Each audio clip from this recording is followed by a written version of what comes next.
అహో ఒక మనసుకు నేడే పుట్టిన రోజు, అహో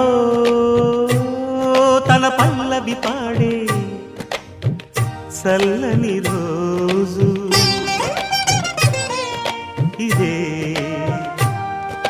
ఇదే కుహు స్వరాల కానుక, మరో వసంత గీతిక జనించు రోజు.